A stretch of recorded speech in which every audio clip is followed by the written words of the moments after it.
Les collectivités locales chinoises sont confrontées à une catastrophe économique. Elles se sont lourdement endettées. Et le peuple chinois en souffre.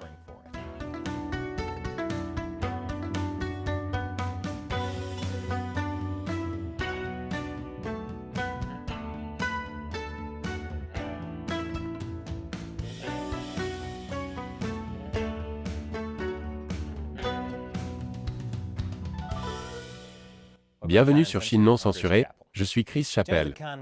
L'économie chinoise est dans une spirale descendante, s'endettant de plus en plus pour sortir de l'endettement, en partie grâce à des dépenses folles.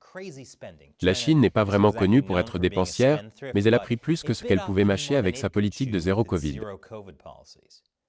Selon Radio Free Asia, les analystes financiers ont estimé qu'environ un tiers des dépenses publiques de l'année dernière a été consacré au confinement continu, aux quarantaines de masse et au programme de tests quotidiens obligatoires du Covid-19. Cela fait beaucoup d'argent qui n'est pas dépensé pour des choses plus productives. Mais encore une fois, lorsqu'un régime autoritaire est aux commandes, l'efficacité économique n'est pas en tête de liste de ses priorités. Alors qu'elle doit encore faire face aux conséquences des dépenses zéro Covid, la diminution des recettes n'arrange pas les choses. La Chine est en pleine crise du logement, ce qui nuit considérablement aux gouvernements locaux. En effet, sous le Parti communiste chinois, les provinces n'ont pas le droit de lever des impôts, alors qu'elles doivent assumer des dépenses telles que l'éducation et la santé publique. Selon le groupe Rhodium, les gouvernements locaux sont responsables de plus de 85% des dépenses, mais ne reçoivent qu'environ 60% des recettes fiscales. Et grâce à la pandémie, ces recettes fiscales ont elles aussi diminué. Ces collectivités locales vont devoir trouver des solutions créatives pour gagner plus d'argent. Elles ne peuvent pas se contenter de faire ce que nous faisons tous lorsque nous avons besoin d'argent rapidement et vendre nos reins. Car nous sommes en Chine. Pourquoi payer pour des organes quand on peut les prélever de force gratuitement? Pour gagner de l'argent, les gouvernements locaux s'appuient sur des choses comme la vente de terrains. En Chine, tous les terrains appartiennent au gouvernement et sont vendus ou loués à des entreprises pour leur développement. Les ventes de terrains sont donc une source importante de revenus. En fait, les ventes de terrains représentent à elles seules plus de 40% des recettes des collectivités locales. La crise du logement met cette situation en péril. L'année dernière, le total des recettes officielles provenant des ventes de terrains a chuté de plus de 23%, soit une perte d'environ 288 milliards de dollars. Ce n'est pas rien, et les effets ont été considérables. Ainsi, 22 des 31 provinces chinoises ont vu leurs revenus diminuer en 2022. À l'heure actuelle, toutes les provinces et municipalités, à l'exception de Shanghai, font état de déficit budgétaire. Pour couronner le tout, les gouvernements locaux ont beaucoup trop de dettes à gérer. Comme le dit The Economist, les villes sont au bord d'une crise de la dette, et cela est sur le point de devenir désagréable. Mais mon média d'État chinois préféré, le Global Times, affirme que toutes ces discussions sur la crise de la dette chinoise ne sont que des propos alarmistes de la part de l'Occident. Le risque d'endettement des collectivités locales chinoises est contrôlable. C'est ce qu'ils disent à propos de tous leurs problèmes. Les propos alarmistes de l'Occident. Un panda s'est échappé d'un zoo et a mangé votre poméranien. Ce ne sont là que des propos alarmistes de l'Occident. Mais tout n'est pas si simple. Selon S&P Global, l'année dernière, 2 tiers des gouvernements locaux avaient des dettes supérieures à 120% de leurs revenus, contre seulement 77% en 2018. C'est plus élevé que les seuils d'endettement officieux fixés par Pékin. Le New York Times rapporte que, selon les données officielles, les 31 gouvernements provinciaux de la Chine devaient environ 5 100 milliards de dollars à la fin de 2022, soit une augmentation de 66% en comparaison avec les 3 années précédentes. Étant donné que la Chine modifie toujours les données pour se donner une meilleure image, il y a fort à parier que la situation est bien pire que ce que disent les rapports officiels. On sait que les choses vont mal quand même. La Chine ne peut pas cacher qu'elle doit des tonnes d'argent.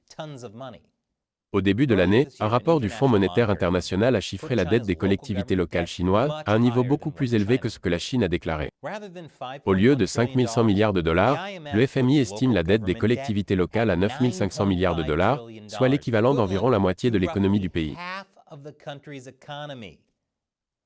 La moitié de ce qu'ils gagnent est déjà jeté par la fenêtre. Que font-ils? Ils louent à New York. C'est une blague. Si quelqu'un connaît un appartement à New York, qui ne coûte que la moitié de ce que vous gagnez, faites-moi immédiatement part de cette bonne affaire. La situation est encore pire grâce à la dette cachée de la Chine. D'où vient cette dette cachée? Je vous le dirai après la pause. Bienvenue à tous. Même avant Covid, les collectivités locales chinoises accumulaient beaucoup de dettes, mais il y en a encore plus qu'elles ne comptent pas. Quoi? La Chine falsifierait les chiffres sur un sujet? Non, pas du tout. Je veux dire, bien sûr, ils ont menti sur le nombre de morts de Covid de plus ou moins plusieurs millions. Mais la dette? Jamais de la vie. Le FMI estime la dette des gouvernements locaux à environ 9 500 milliards de dollars, mais il précise également que la dette pourrait en réalité être 2 fois plus élevée. Les analystes estiment que la dette réelle du gouvernement chinois a dépassé 18 000 milliards de dollars l'année dernière, dont près de 10 000 milliards de dollars de dette cachée. D'ailleurs, si vous venez d'entendre un grand bruit d'applaudissements, c'est que le fisc se frotte les mains à l'idée que quelqu'un puisse devoir autant d'argent. Le financement local est à l'origine de cette dette cachée. En particulier, les entreprises de financement des collectivités locales, encore appelées LGFV en anglais. Les LGFV sont des entreprises, détenues par les gouvernements locaux, qui collectent les fonds nécessaires pour atteindre les objectifs de croissance fixés par Pékin. Le PCC interdit aux autorités municipales d'emprunter auprès des banques ou de vendre des obligations directement sur le marché. Les LGFV leur permettent de contourner cette interdiction. Le gouvernement chinois a exercé une forte pression sur les collectivités locales pour qu'elles développent l'économie chinoise, en particulier à la suite de la crise financière de 2008. Mais, bien entendu, les gouvernements locaux ne disposent pas des fonds dont ils ont besoin avec les seuls budgets qui leur sont alloués.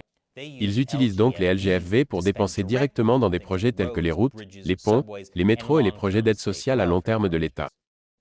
Selon Nikkei Asia, les obligations LGFV ont été populaires auprès des investisseurs parce qu'elles sont considérées comme des garanties implicites que le gouvernement local qui les soutient interviendra pour effectuer les remboursements en cas de défaillance des entreprises. Et, en effet, les gouvernements locaux se donnent beaucoup de mal pour maintenir ces entreprises en état de marche, afin d'éviter un mauvais crédit qui rendrait l'émission d'obligations plus onéreuse. Les LGFV posent de nombreux problèmes. L'un d'entre eux est qu'ils sont très peu transparents et difficiles à suivre. Je me demande pourquoi les collectivités locales chinoises se tourneraient vers quelque chose d'aussi peu transparent et difficile à suivre. Andrew Collier, directeur général d'Orient Capital Research, qualifie les LGFV de « trou noir du système financier chinois », utilisés pour combler l'écart entre les recettes et les dépenses des gouvernements locaux. Étant donné que presque toutes les informations en Chine se trouvent dans un trou noir, je ne serais pas surpris que la Chine déclare les trous noirs comme étant un territoire chinois. C'est logique, c'est la seule chose dans l'univers qui aspire plus qu'eux. Un autre problème est que les LGFV font rarement assez de bénéfices pour rembourser leurs propres dettes.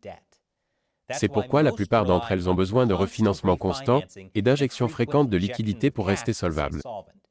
Il s'agit là d'une prouesse financière que même David Blaine n'aurait pas pu réaliser. C'est également dangereux.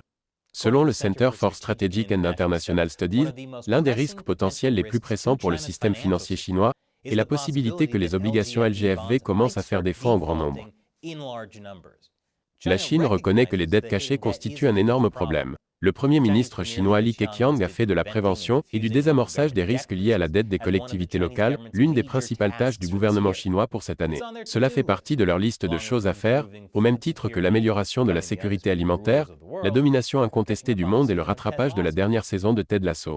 Monsieur Li a déclaré que les autorités devaient améliorer la répartition des échéances de la dette, réduire le fardeau des paiements d'intérêt et empêcher l'accumulation de nouvelles dettes tout en s'efforçant de réduire les dettes existantes. Le Politburo, l'organe décisionnel suprême de la Chine, a appelé à renforcer la gestion de la dette des collectivités locales et à contrôler strictement l'augmentation des dettes cachées. Même le dirigeant chinois Xi Jinping a déclaré qu'il était nécessaire de prévenir et de résoudre les dettes cachées. Les seules choses qu'il veut voir gonfler sont les ballons espions. Le problème est que les collectivités locales sont coincées entre le marteau et l'enclume. Obligées d'atteindre des objectifs en matière de croissance et d'infrastructure, elles ne disposent pas des fonds nécessaires et sont donc prêtes à laisser gonfler leurs dettes pour y parvenir. Alors pourquoi ne pas abandonner les LGFV? Comme le souligne un professeur de l'université de Pékin, si les gouvernements locaux se retirent des LGFV, cela ne fait que rejeter la charge des pertes sur les banques locales qui ont prêté de l'argent aux LGFV, et celles-ci devront de toute façon être renflouées par des transferts directs ou indirects. Je ne dis pas que les LGFV ressemblent à des pyramides de Ponzi, mais ils ne ressemblent pas à des pyramides de Ponzi. Un peu comme le pudding à l'avocat qui, lui, ne ressemble pas à des végétaliens délirants qui dépensent 11 $ pour ce dessert médiocre. Les gouvernements locaux devront bientôt payer une bonne partie de la dette, et cela pourrait se révéler difficile. L'économiste en chef du BS pour la Chine a noté que les LGFV subissent une pression considérable sur le remboursement de la dette cette année, parce que leurs revenus sont souvent associés à des ventes de biens immobiliers et de terrains.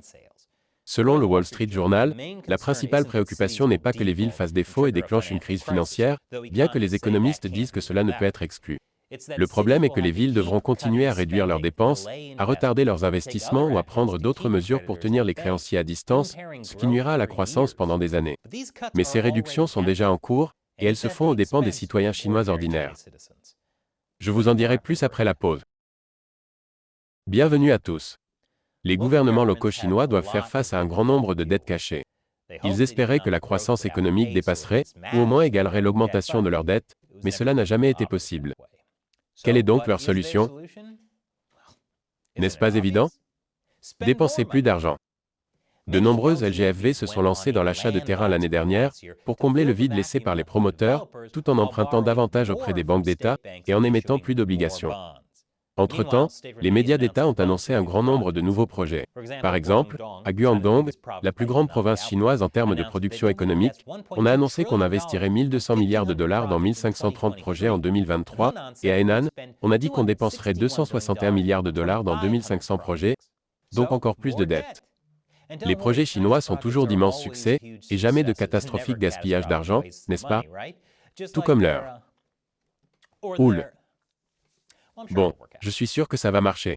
L'idée est que les investissements dans les infrastructures améliorent les conditions de vie, ce qui encourage les gens à dépenser de l'argent, ce qui améliore le PIB, et tout le monde vit heureux pour toujours.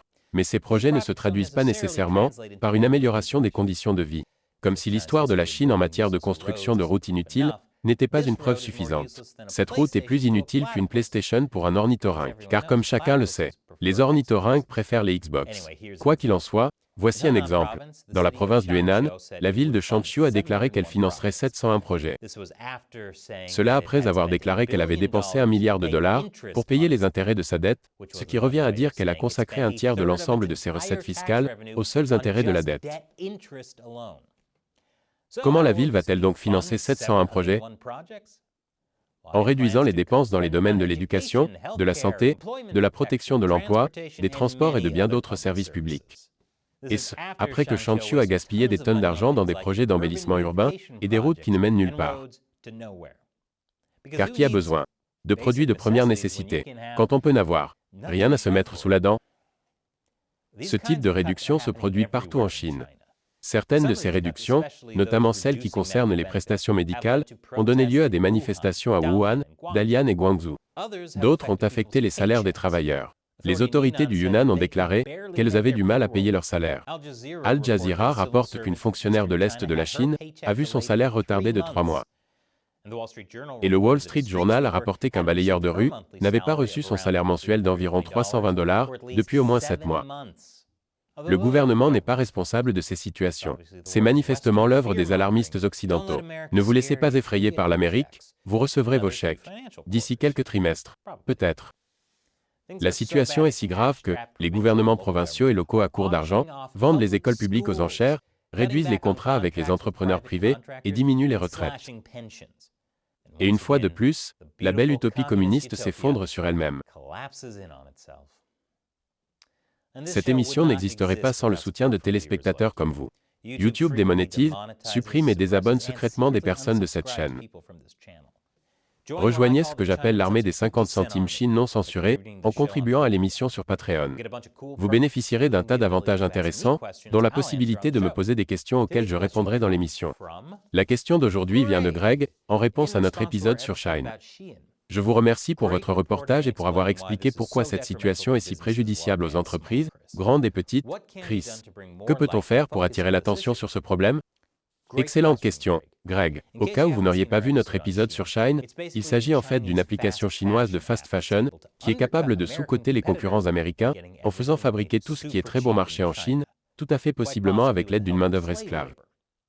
Alors, premièrement, n'utilisez pas ces applications chinoises.